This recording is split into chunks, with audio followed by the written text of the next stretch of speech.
Un bilan, si on le regarde en chiffres purs d'objectifs, on les a atteints à environ 43%.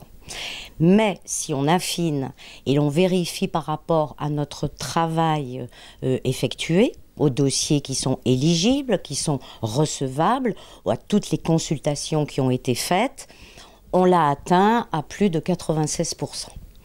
Donc, ce sont des chiffres, mais c'est important.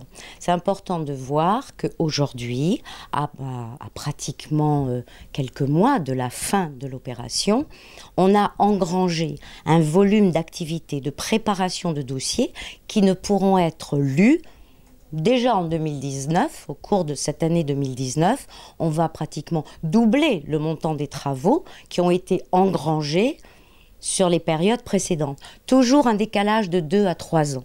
Sur les copropriétés, certaines vont sortir aujourd'hui, enfin demain, dont les travaux vont se réaliser, qui vont être assez emblématiques, comme le 2 Place Paoli, un rue Fioravante, qui est un monument, qui est un phare sur la Place Paoli. Il est en travail depuis 2014.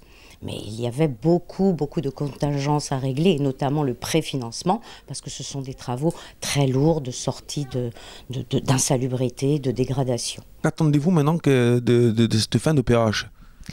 Ce qu'on attend, c'est que toute l'énergie qui a été mise sur l'organisation des copropriétés, ça c'est un fait, parce que notre travail a consisté également à organiser des copropriétés qui ne sont certaines pas encore allées jusqu'au vote de la programmation des travaux, mais ce que l'on attend, c'est une réussite au niveau de certains immeubles, et je parlerai particulièrement de 3 immeubles qui sortiront et qui illustreront notre travail. Voilà ce qu'on attend, que les travaux se réalisent parfaitement bien. Ils ont été financés, il ne reste plus qu'à les mettre en œuvre, à s'appliquer, à régler toutes les contingences, les ouvertures des commerces, la saison touristique, etc. Je pense que c'est en octobre que l'on verra les résultats. Donc fait que c'est une OPA, comme je vous le dis, et comme toutes les OPA en règle générale, qui débutent 4 ans avant, mais dont les effets vont se faire sentir, et les réalisations, il faut bien compter 3 ou 4 autres années supplémentaires. Qu'est-ce que vous attendez de cette fin d'opération ?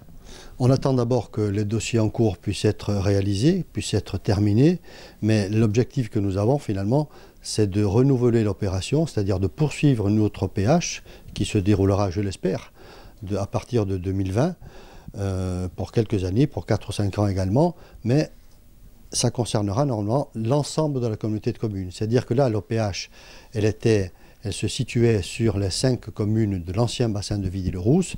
Là, nous voulons l'étendre à tout notre territoire. Et il y a beaucoup de choses à faire, notamment dans les villages.